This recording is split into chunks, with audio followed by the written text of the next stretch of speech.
विजयता जी दिल्ली से। श्री हरिवंश महाराज जी कोटि कोटि नमन। गुरुदेव, मैं किसी जीव की सेवा भाव से मदद करती हूँ परंतु वो मर जाता है। महाराज जी, क्या मैं मनहूस हूँ? नहीं, उसकी आयु समाप्त होती तभी वो मरता है। किसी की सेवा करने से कोई नहीं मरता है। उसकी आयु समाप्त है तो जैसे हम उसकी से किसका प्रश्न है, उसकी आयु समाप्त है तो हम उस किसी की सेवा की, वो मर गया, उसकी आयु समाप्त है। बिना आयु समाप्त हुए कोई थोड़ी जा सकता है, उसको भोगना पड़ेगा। वो चाहे कीड़े पड़ जाएं, जब तक आयु नहीं समाप्त है तब तक नहीं मर सकता। और आयु समाप्त, चाहे अमृत पिला दो फिर भी मर जाएगा। आयु समाप्त है, उसमें अपना कोई भाग्य नहीं लगता कि हम सेवा की, वो बच नहीं पाया तो हम मनहूस हैं। ऐसा कुछ नहीं। नाम जप करो और जितनी बन सके सेवा करो, किसी का अहित ना हो, ऐसी बातें नहीं सोचनी चाहिए। गुरुजी, हर बार यही होता है मेरे साथ। तो हो सकता है हर बार संयोग ऐसा ही बनता हो कि वही मिलते हो जिनको ढनंगना है। भाई संयोग भी तो है कि वही पशु पक्षी मिलते हैं जिनको जान पधारना है, तो 10-5 बार ऐसा हो गया तुम्हें लगा मनहूस है। ऐसा नहीं है, ऐसी सब बातें नहीं माननी चाहिए। और ऐसी बातें दिमाग में बैठा लो तो डिप्रेशन हो जाएगा। गुरुजी, जिसको पता चलता ना वो कहते हैं हम आपके घर भी नहीं आएंगे, टच कर दोगे तो मर जाएंगे। राधा राधा, अरे ऐसा कुछ नहीं होता। ऐसा कुछ नहीं होता। ऐसा संसार के अलग सूत्र है परमार्थ का। जो विधना ने लिख दिया छठी राव के अंक, राई घटे न तिल बढ़े, रहुरे जीव निशंक। जितना लिखा है उतने में ही श्वासें रहेंगी, चाहे पशु पक्षी की हो चाहे मनुष्य की हो। किसी के छूने या किसी की सेवा करने या किसी के कहने से, अगर कहने से हो तो बहुत लोग बनाते हैं कि पड़ोसी मर जाए, वो मर जाए, सब मर ना जाए। ऐसे कोई नहीं मरता, जब जिसकी आयु आती तभी मरता है। अजय कुमार जी बिहार से। राधे राधे महाराज जी, सांसारिक बंधनों में रहते हुए भी मोक्ष की प्राप्ति कैसे की जाए? मन सांसारिक मोह से धीरे धीरे विरक्त तो हो रहा है महाराज जी। ये तो बहुत बढ़िया बात है, पर अपने कर्तव्य का पालन करना चाहिए। बंधन युक्त होकर कर्तव्य का पालन करना और बंधन मुक्त होकर कर्तव्य का पालन करना, इसमें अंतर है। बंधन युक्त होंगे तो हमें अपने 2-4 लोग जो परिवार के हैं वही प्यारे लगेंगे। जब हम बंधन मुक्त होके करेंगे तो पूरा देश, पूरे विश्व में हमारा प्यार फैलेगा। तो हम अपने प्यार को केवल दीवालों की ओट में न रखें, उसको फैलाएं। मोक्ष प्राप्त करने का मतलब है कि सब हमारी आत्मा है। सब हम, जैसे आप अपने पुत्र से प्यार करते हैं ऐसे हर पुत्र से प्यार करें। आप अपने भाई से प्यार करते हैं, हर भाई से प्यार करें। सबको हम सुख दें लेकिन धर्मयुक्त, और भगवान का नाम जप करें तो गृहस्थ में रहते हुए भी भगवत प्राप्ति है। और यदि हम भगवान का नाम जप न करें, शास्त्र स्वाध्याय न करें, संतों की बात न सुने, तो वहीं बंधे फंसे रहेंगे, उतने में ही रहेंगे। देखो घरों में लड़ाई झगड़ा होते रहते हैं, रुपया कमाओ, खाओ पियो, ब्याह बर, बस इतने में पूरी जिंदगी हो गई। कभी सत्यधर्म अध्यात्म की चर्चा भी नहीं सुनी, कभी भगवान की तरफ चलने। तो ये समझना है कि हमको ईमानदारी से भजन करना है, और जैसे हम अपने परिवार से प्यार करते हैं ऐसे हम समाज से प्यार करें, क्योंकि सब में भगवान विराजमान है। यदि हम समाज में छल कपट करें अपने परिवार से, तो उसे मोह कहते हैं। केवल अपने परिवार से मोह, और मोह गए बिनु राम पद होई न दृढ़ अनुराग। बिना मोह का नाश हुए भगवान के चरणों में प्रेम होता नहीं। इसलिए हम नाम जप करें, सत्संग सुने, पवित्र आहार, पवित्र आचरण, सबसे अच्छा व्यवहार, तो भगवान मोक्ष कर देंगे। भगवान हमें मोक्ष पद भी प्रदान कर देंगे। दीपांशु जी। राधे राधे। राधे राधे महाराज जी। महाराज जी, मैं ये जानना चाहता हूँ कि मैंने अभी तक किसी का बुरा नहीं किया, किसी का दिल नहीं दुखाया, अपने कर्तव्यों के प्रति ईमानदार रहा, फिर भी हमारे जीवन में जो आने वाली समस्या है उसका मूल कारण क्या है? आपका ही कर्म, आपका ही पूर्व का किया हुआ कर्म। जैसे पिछली फसल में बाजरा बोया है और इस फसल में गेहूं बोया है, तो हमें खाने को क्या मिलेगा? बाजरा। क्योंकि अभी तो अगली फसल आएगी ना, पीछे की जो फसल है वो हमको खाने को मिलेगी। तो जो हमने पूर्व में पाप कर्म किए, इस जन्म में हम सही चल रहे हैं, ईमानदारी से चल रहे हैं, पर हमें दुख आएंगे क्योंकि वो पिछला पाप हमको भोगना पड़ेगा। इसलिए धैर्यपूर्वक नाम जपते हुए उसे भोग ले, आगे पाप करे ना तो आगे बहुत अच्छा रहेगा। जैसे देखो इस जन्म में हम बाबा जी हैं, पर पूर्व जन्म में कोई पाप रहा तो गर्भ से ही ये रोग रहा, संक्रामक रोग है। अब उसको क्या किया जा सकता है? पूर्व में पाप हुए तो ऐसा संयोग बन गया। तो ऐसे ही आप लोग चाहे जितना सत्कर्म करें तो इसका फल आगे मिलेगा, लेकिन पीछे जो हमसे कुकर्म हो गए उनका हमें भोग भोगना पड़ेगा। इसलिए धैर्यपूर्वक भोग लेना चाहिए, अपना ही किया कर्म है। विवेक पुनिया जी। राधे राधे राधे महाराज जी। महाराज जी, क्या किसी भी भगवान का नाम जप करने से भगवत प्राप्ति हो जाती है? हाँ, बिल्कुल पक्का हो जाती है।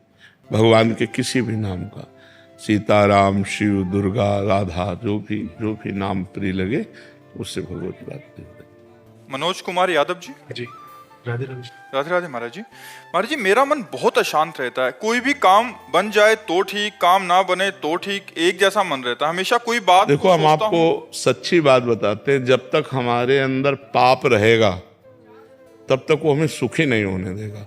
मान लो आपका काम बन गया है तो निगेटिव सोचवा के आपको परेशान करेगा, ऐसा ना हो जाए, कहीं ऐसा ना हो जाए, अगर ऐसा हो गया तो फिर क्या होगा।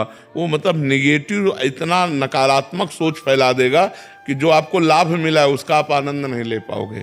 तो उस पाप को नष्ट करने के लिए उपाय भगवान का नाम, नाम संकीर्तनम यस्य सर्व पाप प्रणाशनम।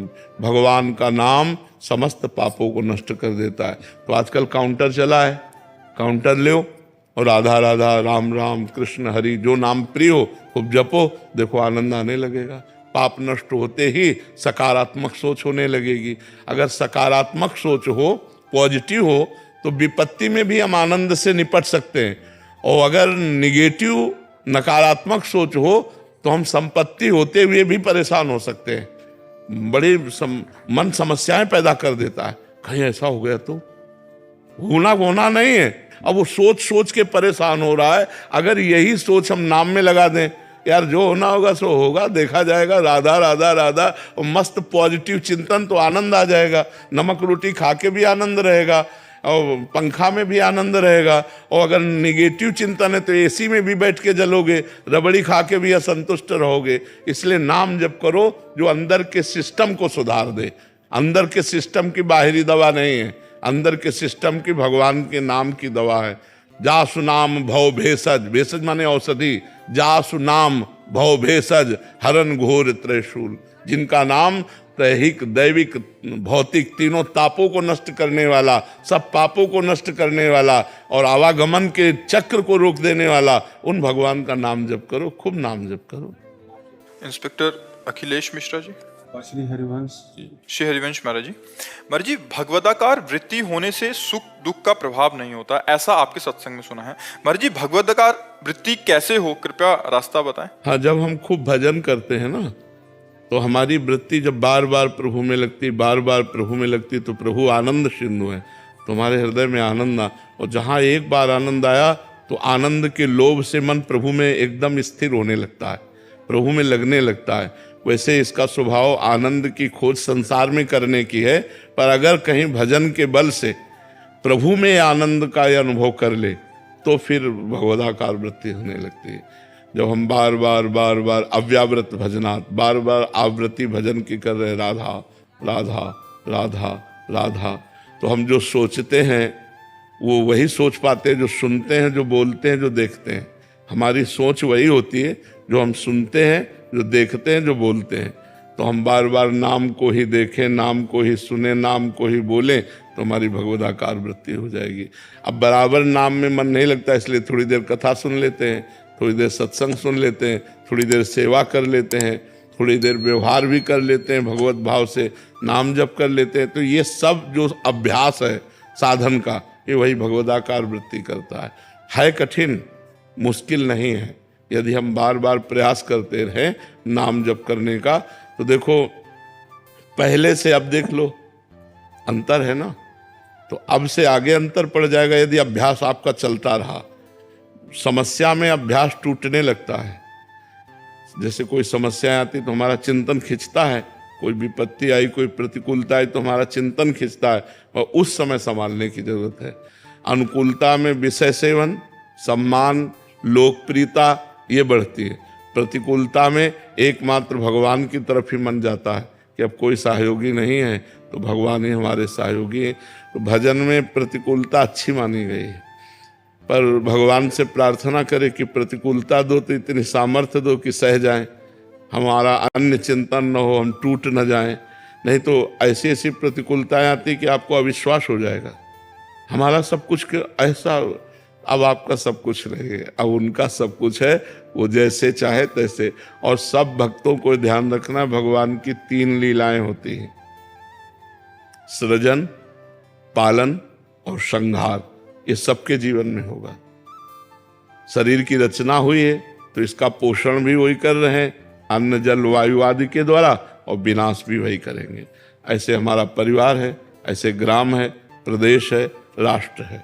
रचना उन्होंने की है, पालन भी वही कर रहे हैं, विनाश भी वही करेंगे। हमको रचना लीला, पालन लीला और विनाश लीला में समता प्राप्त करनी है। नहीं तो रचना अच्छा लगता है, पालन अच्छा लगता है, लेकिन विनाश अच्छा नहीं लगता। और ये होता है, पुत्र का मर जाना, पत्नी का मर जाना, पति का मर जाना, परिवार के जनों का बिछोह होना, तब लगता है भगवान कहाँ है। अगर होता तो हमारा एक ही पुत्र था, क्यों हरण कर लिया?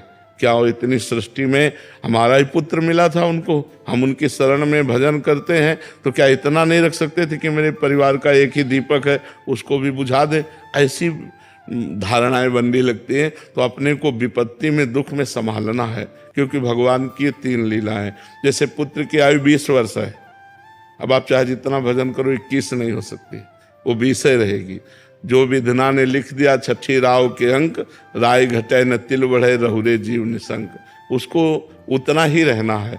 तो कभी कभी ऐसी विपत्तियां आती हैं, ऐसे दुख आते हैं जिसमें हमारी भगवदाकार वृत्ति का जो हम अभ्यास कर रहे हैं उसमें विक्षेप पड़ने लगता है। तो हमें चाहिए उस समय हम धैर्यवान बने, वही होगा जो प्रभु चाह रहे हैं, वही होगा जो प्रभु चाह रहे हैं, वही होगा जो श्री जी चाह रहे हैं। श्री जी मंगल चाहते हैं, कभी अमंगल नहीं हो सकता। राधा राधा राधा राधा, समय आया है, कट जाएगा। और उस समय आपकी भगवदाकार वृत्ति में विक्षेप नहीं पड़ा, क्योंकि आपका चिंतन रहा। तो आगे आनंद जब आएगा तो भगवदाकार वृत्ति उदय होने लगेगी। तो ये अभ्यास, दुख और सुख में चलते फिरते, खाते पीते, उठते बैठते, हर समय प्रभु का चिंतन करना। कभी रूप का ध्यान, कभी लीला कथा सुन रहे, कभी सेवा, कभी भजन, कि हम हर प्रकार से अपने चित्त को प्रभु में जोड़े। सुरेंद्र कुमार जी, लखनऊ से। महाराज जी सादर वंदन।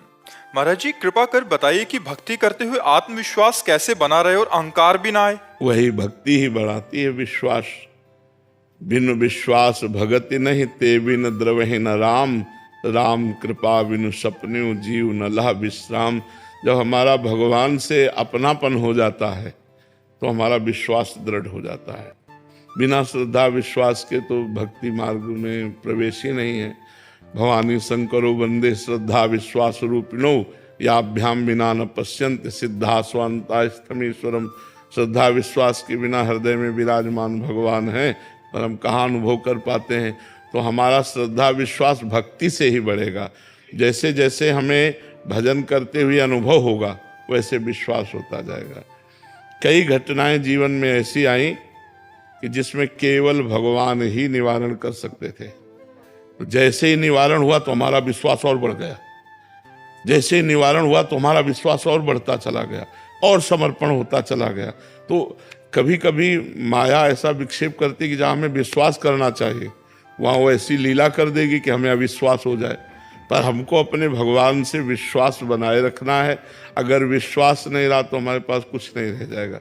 और जैसे भक्त लोगों को लोग ठग लेते हैं, तो विश्वास के कारण ही तो ठग लेते हैं, फंसा लेते हैं विश्वास के कारण। जैसे आप कहो कि आज हमने देखा आम जो है वो नीम की तरह कड़वा था, तो हम विश्वास मान लेंगे होगा, ऐसा हो सकता है, क्योंकि हमारा विश्वास ही सब कुछ रहा है। तो तुम जो बोलोगे हम विश्वास मान लेंगे। संसार का व्यक्ति क्या होता है, वो हर बात पे तर्क करता है, हर बात पे प्रश्न खड़ा करता है, हर बात में संशय खड़ा करता है। और जो भक्तजन होते हैं उनके अंदर संशय नहीं रह जाता, वो विश्वास ही उनका सब कुछ हो। इसीलिए कभी कभी ठगे जाते हैं भक्तजन, कभी कभी उनको लोग बावरा समझ लेते हैं, वो बावरे नहीं हैं, वो बहुत बड़ी वस्तु प्राप्त किए हैं, भगवान के विश्वास में है। कई बार लोग उनको फंसाने की चेष्टा करते हैं, तो उनका फंसना भी मोक्ष है, उनका फंसना भी, क्योंकि वो विश्वास, कबीरा खुद को ठगाइए। तो जब हम भक्ति करते हैं तो हमारा स्वभाव ऐसा बनता जाता है कि भगवान पे तो जाने दो, हर एक पर विश्वास हो जाता है, हर एक पर विश्वास हो जाता है। बस यही तो भगवान की कृपा होती है कि जब भक्ति और बढ़ती तो जैसे हर एक पर विश्वास हो जाता है, हर एक भगवान नजर आने लगता है, इसमें भी भगवान, इसमें भी भगवान। तो ये भक्ति ही पहले हमें श्रद्धा करना होता है और संतों के वचन सुनकर भगवान पर विश्वास करना होता है, फिर विश्वास दृढ़ हो जाता है, और जहां दृढ़ विश्वास हुआ तहां भक्ति महारानी का प्रभाव प्रकाशित हो गया, हृदय आनंद से भर जाता है। पर विश्वास, भगवान से ये प्रार्थना करे कि चाहे जितना कष्ट देना, विश्वास न टूटने पावे। एक बार किसी बात पे हम बहुत चिंतित थे, तो एक पागल एक छड़ी लिए था और ऐसे घुमा रहा था, और हमारे सामने आया, ऐसे गा रहा था, ऐसी शक्ति हमें दे न दाता, मन का विश्वास कर। हमारी तरफ देखा, मुस्कुराया, चल दिया। हम उसको पंचांग प्रणाम किए थे कि प्रभु इस रूप में आकर के हमको उपदेश दे रहे, ऐसी शक्ति हमें दे न दाता, मन का विश्वास कमजोर होना। तो हमें बहुत अच्छा लगा कि भगवान इस रूप में आके हमें उपदेश दे रहे कि संशय मत करो, मेरे पर विश्वास करो। तो भगवान से प्रार्थना करनी चाहिए कि आप ऐसी कोई लीला मत कर देना महाराज जिससे हमारे विश्वास में कमी हो जाए, हमारा विश्वास बढ़ता रहे। विश्वास बढ़ गया तो जीत गए, और विश्वास चला गया तो फिर निराशा हो जाती है। जैसे हमारी कोई ऐसी बात है जो केवल भगवान से बननी है, कोई बना ही नहीं सकता। ऐसी कई बातें होती हैं जिनको हम किसी से कहें तो उपहास के पात्र बनेंगे, और वो केवल भगवान ही जानते हैं। और वो बात बन गई तो आपका विश्वास एकदम पहाड़ जैसा बन गया, और अगर वो बात रद्द हो गई तो लगा यार भगवान से भी प्रार्थना किया, कोई नहीं सुनता, कोई नहीं सुनता, वो भगवान के प्रति अविश्वास होने लगता है। तो हमें भगवान से प्रार्थना करनी चाहिए कि आप हमें विश्वास दीजिए, ऐसे आप हमको अनुभव कराइए जिससे आप पर विश्वास हो जाए कि आप हमारी बात सुनते हैं, आप हमारे हैं, आप हमारे पास हैं। ऐसी प्रार्थना भगवान से करें तो भगवान के संतों के वाक्य सुनने से हमें भगवान पर विश्वास होने लगता है।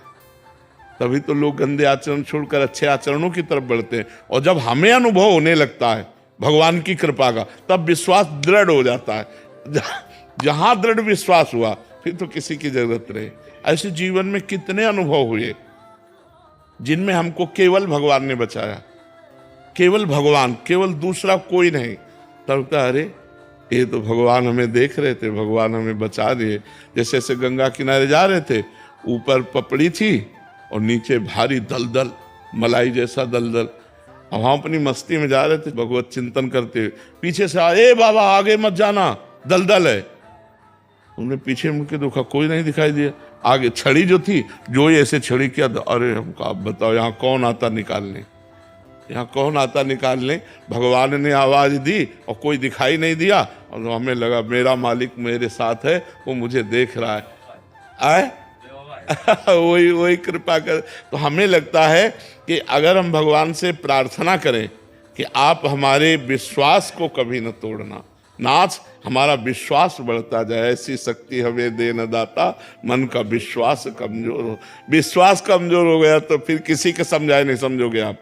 आपका विश्वास उठ गया तो फिर भक्ति फिर नहीं रहेगी। विश्वास ही तो सारा खेल है। हम देखो भगवान के श्री विग्रह में या भगवान के चिन्हों में जो भाव समर्पित करते, तो हमारा विश्वास है ना कि भगवान स्वीकार करते हैं, तभी तो हम समर्पित करते। जल है, दूध है, भोजन है, आभूषण है, वस्त्र है, कि हम ये जो दे रहे हैं वो भगवान स्वीकार कर रहे हैं। तो हमें हर क्षण अगर विश्वास हो कि मैं जो राम राम जप रहा हूँ, राधा राधा जप रहा हूँ, कृष्ण कृष्ण जप रहा हूँ, भगवान सुन रहे हैं मेरी बात। भगवान पर भगवान कृपा करे और हमारी बात जो है वो सुन ले और हमें विश्वास दे दे कि हमारी बात सुनी जा रही, भगवान हमारे हैं, ये सच्ची बात समझ लो। वही ऐसी कृपा करेंगे कि आपका विश्वास दृढ़ हो जाएगा। अगर वो ना चाहें तो ऐसे मायावी है, माया उन्हीं की तो है कि विश्वास होना कठिन हो जाए। विश्वास होना, एक बार नामदेव जी ने भगवान से कहा, जब कुत्ते में भी भगवान को प्रकट कर लिया, तब भगवान से कहा अब तुम छुप नहीं सकते। विट्ठल भगवान से बातचीत करते थे, तो कहा प्रभु अब तुम हमसे छुप नहीं सकते, अब गुरु की कृपा से हमने पहचान लिया आपको। भगवान ने कहा सही। उन्होंने कहा हाँ अब तुम छुप नहीं सकते। अब मंदिर में बैठ के भजन करने लगे, तो भीड़ थी, मन में आया मंदिर के पीछे जाएं। तो मंदिर के पीछे गए तो 10-20 लड़के आके गुल्ली डंडा खेलने लगे, हो हल्ला मचा। तो उन्होंने सोचा नदी के किनारे जाएं। नदी के किनारे गए तो वहां बैठ के भजन ही कर रहे थे। इतने में जो है कोल की रात रूप जंगली वो अपने वहां तंबू लगाने लगे और शोरगुल मच गया। तो इन्होंने जाके कहा ए शोरगुल क्यों मचाते हो? अरे बोले दिन भर के भूखे थे, अच्छा मिला, काट करके इसी को खा जाते हैं। और गड़ासा लेकर के पति पत्नी दोनों दौड़े और वो भागे कांच समेट करके अपनी, और भागते भागते विट्ठल भगवान के मंदिर में आए। ऐसे भगवान ने कहा क्या हो गया? अरे बोले पता नहीं कौन कसाई था, वो कह रहे थे काट के खा जे। बोले अभी तो थे। बोले पहचान पाए? जब तुम मंदिर के पीछे गए तो लड़कों को साथ लेके अभी गए, पहचान पाए कि मेरे भगवान खेल रहे हैं। और जब तुम नदी किनारे गए तो हम और रुक्मिणी जी थी, और कौन था? बोले प्रभु आप पहचानना चाहो तो आपको पहचान ले, लेकिन आप ना पहचानना चाहो तो ऐसे रूप है कि पहचाना नहीं जा सकता कि भगवान है। ऐसे रूप। कई कथाएं ऐसी महापुरुषों के जीवन में आती हैं। एक संत भगवान थे, बड़े सिद्ध महापुरुष थे, तो वो काशी से गंगा नहा के चले, तो एक ऐसे कुष्ठ मक्खियां भिनभिना रही ऐसा रूप रख के, और बगल दूर दूर दूर। तो कहा किससे, कौन दूर, कहां दूर, कैसे दूर, कौन दूर, किससे दूर, कहां दूर? बस चरणों में गिर गए तो देखा भगवान विश्वनाथ जी। कौन दूर, कहां दूर, कैसे दूर, किससे दूर? वही आत्मा, वही परमात्मा, सब किससे दूर, कौन दूर, कहां दूर? तो उनके ऐसे रूप है कि हम कहो धक्का लगा दे, हम कहो उनको बाहर कर दे। वो चाहें तो हम पहचान सकते हैं, और वो ना चाहें तो हम पहचान नहीं सकते। वो चाहें तो हमारा विश्वास दृढ़ हो, अगर वो ना चाहें तो हम विश्वास कर ही नहीं सकते। ऐसे लीलाधारी है, ऐसे मायावी है, पूछो मत। इसलिए भगवान की शरण में होकर महाराज आप ही कृपा करो, तब हमारी भक्ति पुष्ट हो, तब हमारा विश्वास पुष्ट हो। मान लो कोई तिलक लगाए, कंठी बांधे, तो इसका प्रमाण है कि वो गंदे आचरणों से बचने की कोशिश कर रहा है। नहीं कह सकते कि गंदे आचरण वाला नहीं है, पर वो कोशिश कर रहा है।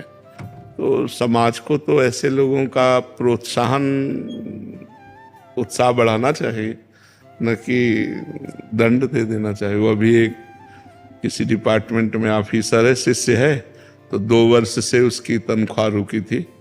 तो उनका कारण क्या? बोले तिलक लगाने से ऑफिसर नाराज हो गए और उन्होंने बंद करवा दिया था। तो 2 वर्ष बाद अब फिर शुरू हो गया उसका पेमेंट। तो अब का बड़ा विचित्र समय है कि तिलक लगाने पर स्कूल से निकाल दिया जाए, तिलक लगाने पर ऑफिस से विरोध हो जाए। तो हमें लगता है कलयुग बढ़ रहा है, अपनी ही वो प्रभाव वृत्ति फैला रहा है। क्योंकि भगवान नाम जप, शास्त्रों का स्वाध्याय, संतों की वाणी का अनुसरण, भगवान का आश्रय, यही से हमारी बुद्धि पवित्र होती है। नहीं तो फिर वो गंदे आचरणों का हमारे हृदय में बाहुल्य हो जाता है। दुर्वासना मम सदा परिकर्षयन्ति, हमारा मन दुर्वासना की तरफ तो जल्दी चला जाएगा, लेकिन उपासना की तरफ जाना कठिन है। तो हमें लगता है कि प्रशंसा के पात्र हैं वो लोग जो सतमार्ग में चलना चाहते हैं या चल रहे हैं। पर संसार, एक ऑफिस से आके बता रहे थे कि हम ऑफिस में जाते हैं तो मुझे शर्मिंदा करते हैं, मैं तिलक कंठी बांध के, जो कहने दो, आप हिम्मत करके जाते रहिए। तो कई लोगों ने ऐसा कहा कोई और उपाय है, तो उन्होंने कहा हाँ उपाय है, सूखी रज ले लिया, ऐसे कर लिया तो तिलक भी बन गया और नहीं भी बन गया। देखो हमें भक्ति करनी, दिखावा तो करना नहीं। अगर ऐसा कहीं लगता है तो हम ऐसे चिन्ह जो हमारी आचार्य परंपरा है तो ऐसे सूखी रज ले ले और ऐसे करे और ऐसे कर ले तो तिलक लग गया, संस्कार हो गया। लेकिन तिलक लगा भी नहीं कि बाहर दिखाई दे, तो ऐसा भी कर लेना चाहिए। ऐसा ना करे कि नौकरी पे आ जाए तो परिवार का पोषण बंद हो जाए, भगवान की सेवाएं बंद हो जाए। तो फिर अब मान लो 2 वर्ष से उसे तनख्वाह नहीं मिल रही थी, नौकरी पेशा वाला आदमी परेशान था।